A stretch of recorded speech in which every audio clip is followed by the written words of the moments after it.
to another episode of Mixed Reviews. This is a real exciting one. Can't wait to get to it. We're reviewing The Secret Sister Wives of Skinwalker Ranch. This is episode 5. We are just really flying through these. I am your host and lead detective in this matter, Leah Remembering. This is my co-host and also lead detective, Jer Resolver. We are very happy that you are here with us. We have been tasked with a great amount of things to do, one of which is to watch a tremendous amount of TV, investigate it, and review it for you folks.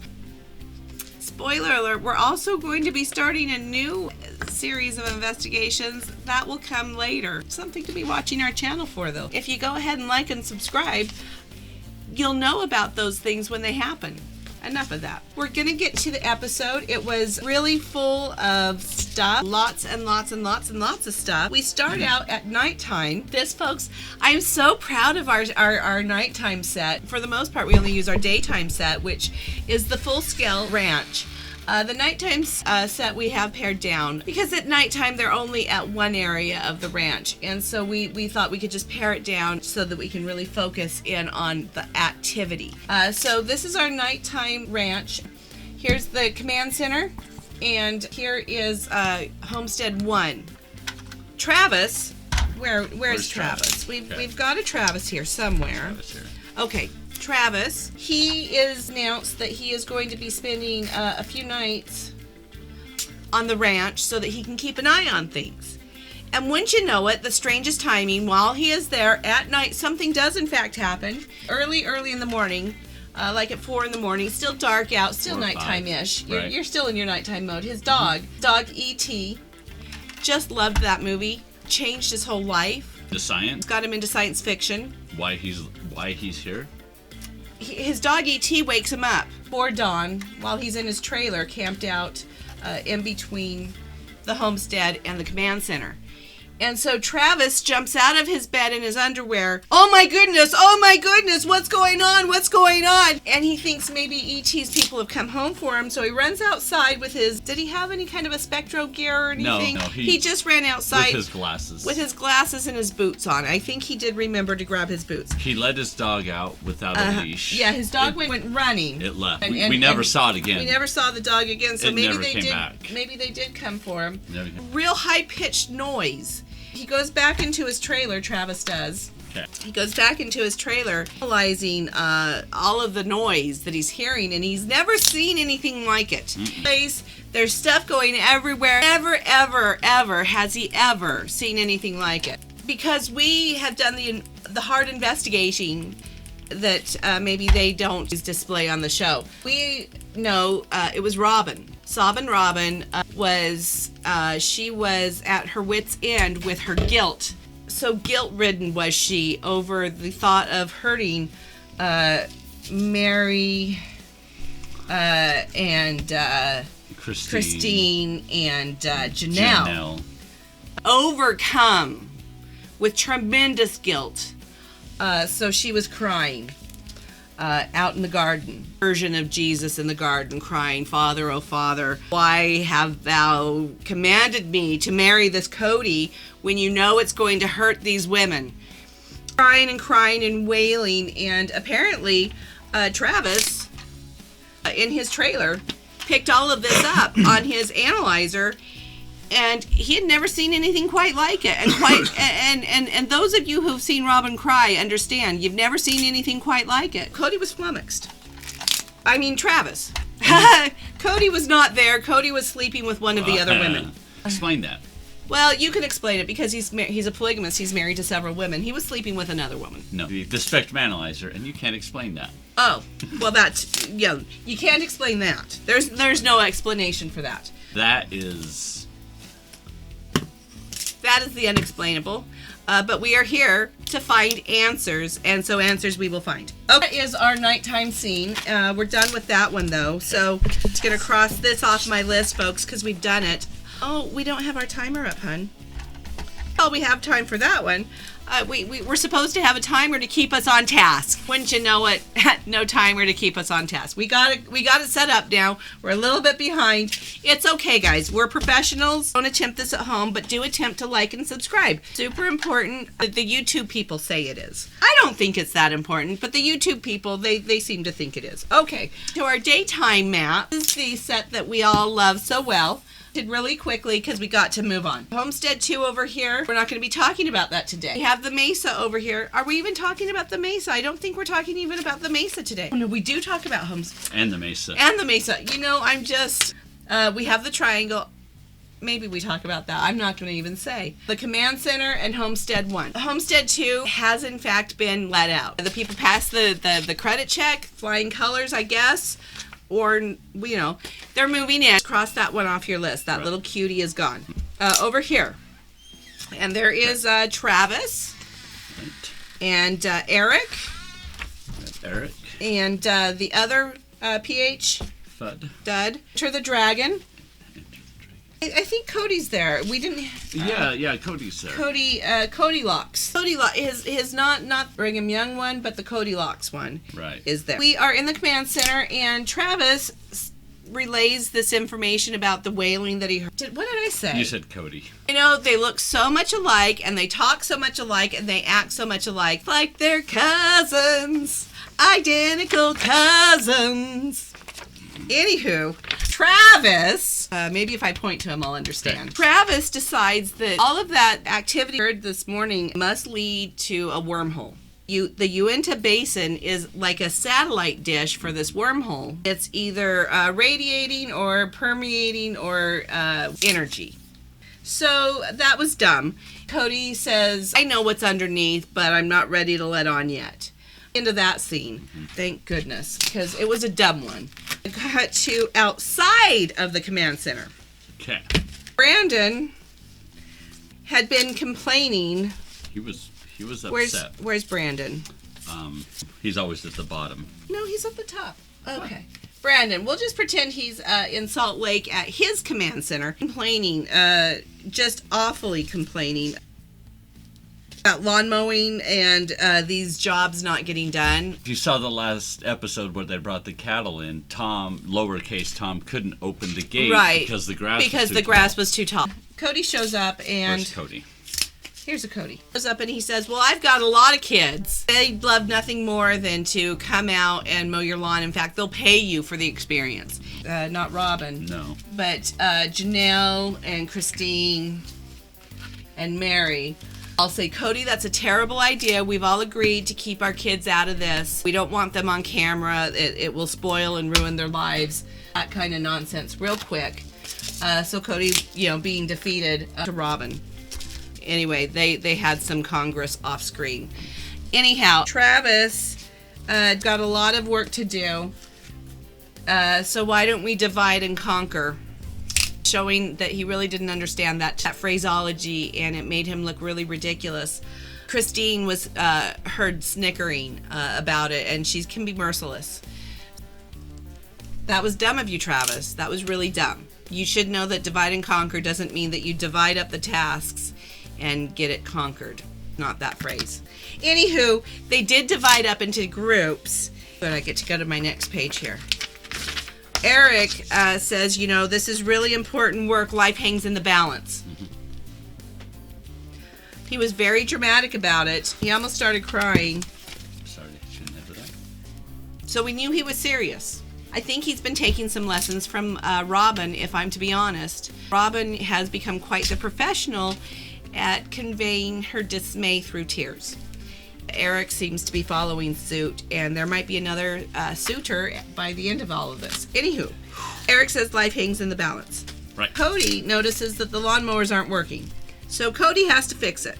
Yeah. He grew up very poor on a ranch in Wyoming, which is close to where they are now. Cody knew that if you needed something done, you were going to have to fix something in order to do it. Caleb came running in. Caleb. His phone wasn't working.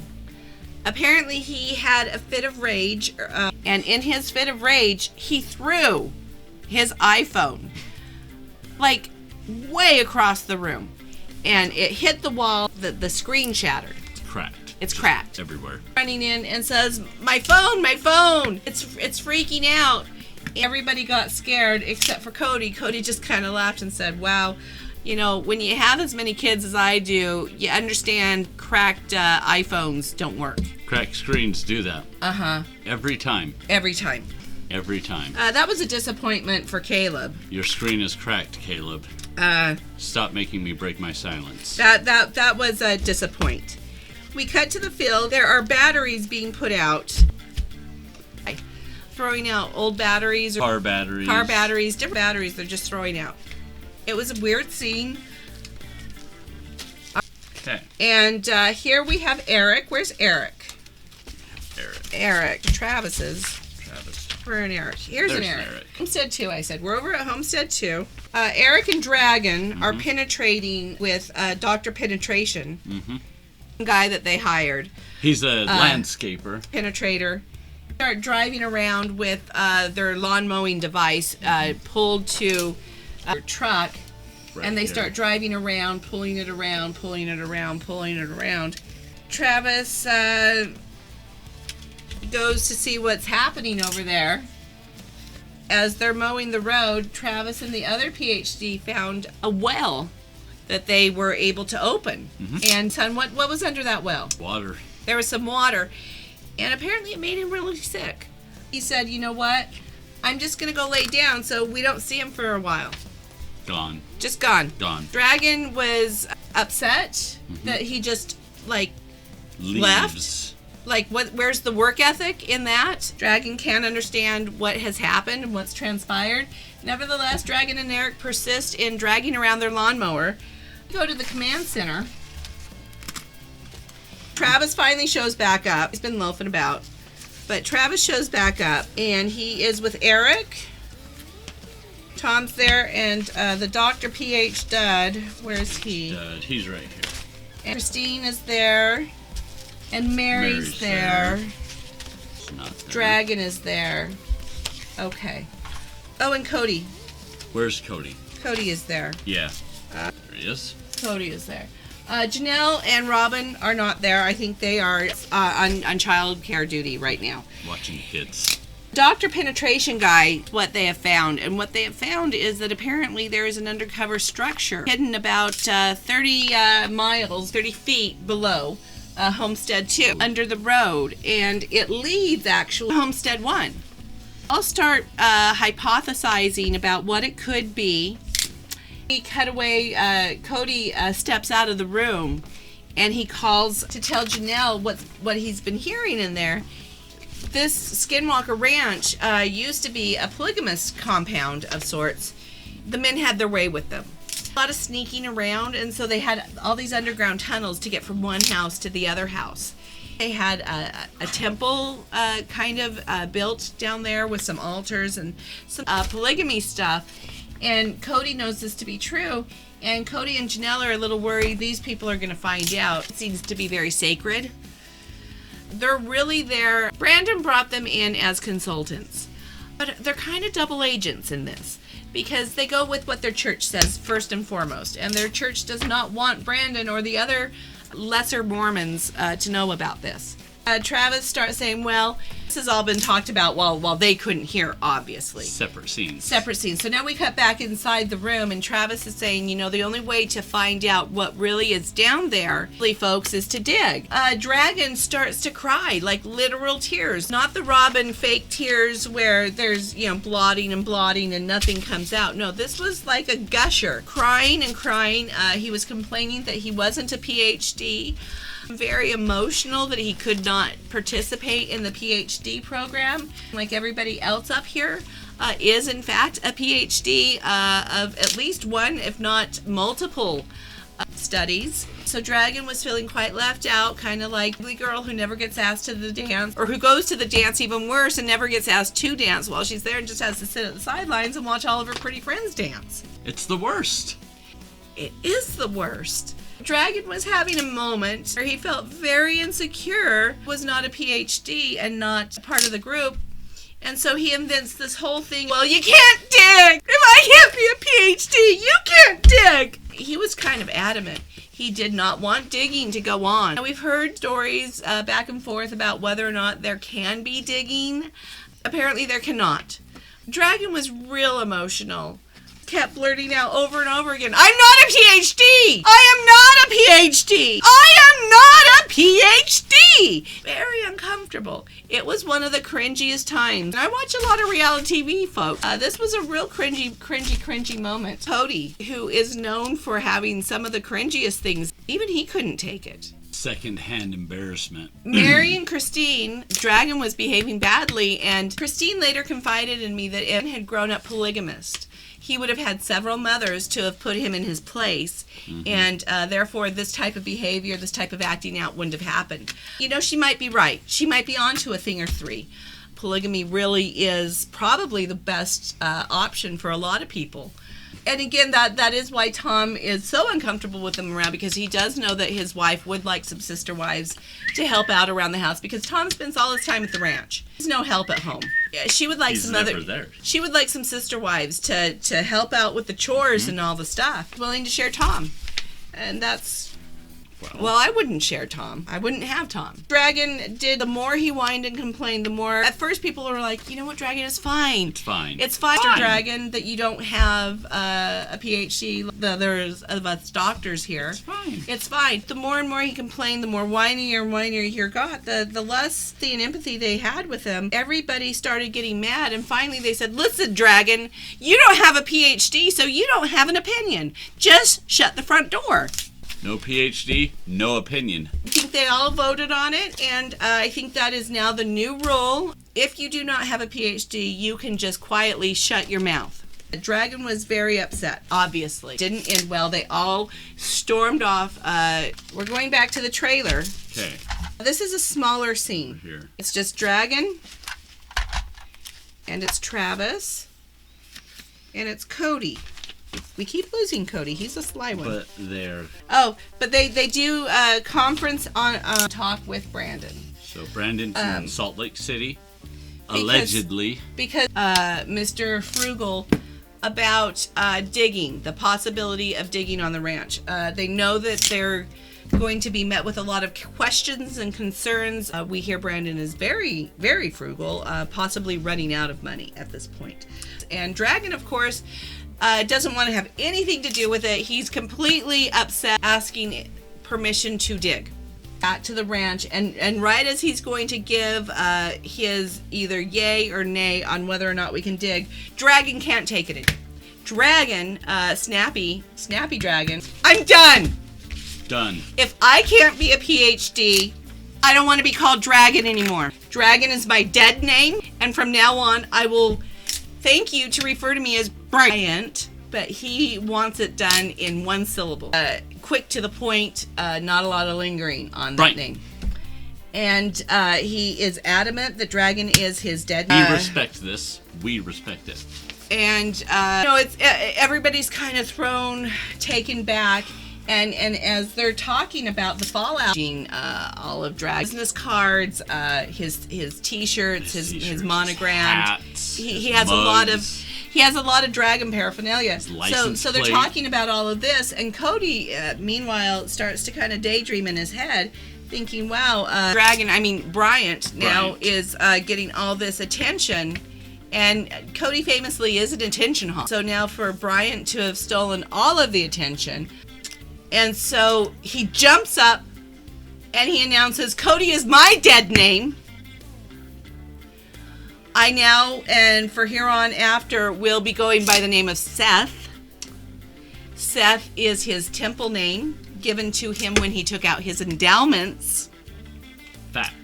That is what he will therefore now and forever be known as. Cody is his now dead name. However, he started thinking...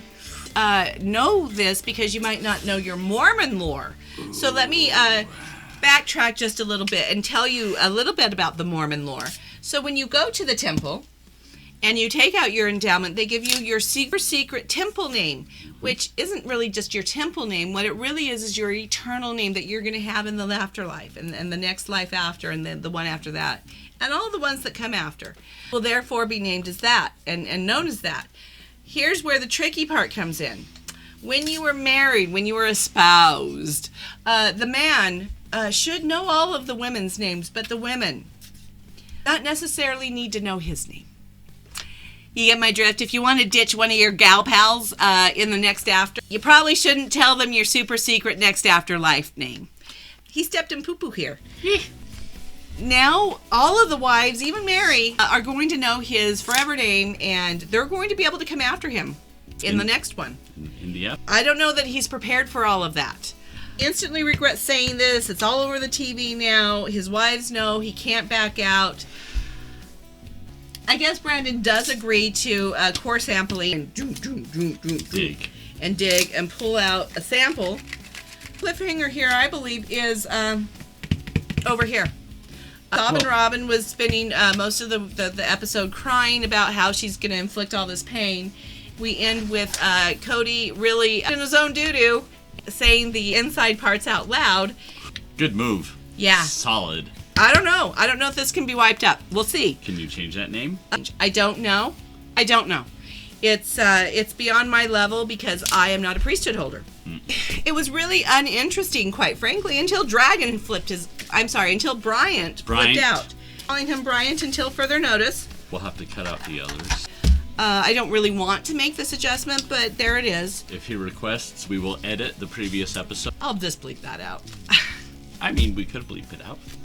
I went into this episode hoping for a lot. I was hoping they would wow me with some discoveries. I was hoping anything could happen, really. Bryant changed his name to Dragon.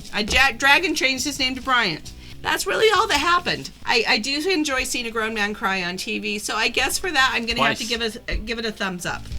Thank you for that little entertainment you did provide for me, Dragon Bryant. Travis misused, again, the divide and conquer. Divide and conquer does not mean split up the group. Split up the enemy. Mm-hmm. Divide them. Divide them and make them hate each other. Get and then one we can away, conquer them. take it out. Get one away, take it out. That's what that one means. But, it was a very silly mess up, but it did show a lot of character flaw. And I, for that reason, give this one a thumbs up. All right. Travis shown who he is, what he knows about science, philosophy, reading, writing, basic colors. It does get us one step further in our investigation. Elementary math, arithmetic. All right. You've made a strong argument. That is our review, folks, and we're not taking it back. We are highly in demand, so you'll probably want to go ahead and share this with all your friends right now. You're super duper cool. Otherwise, how will they know? Thank you so much for tuning in, and we'll see you lovely folks later.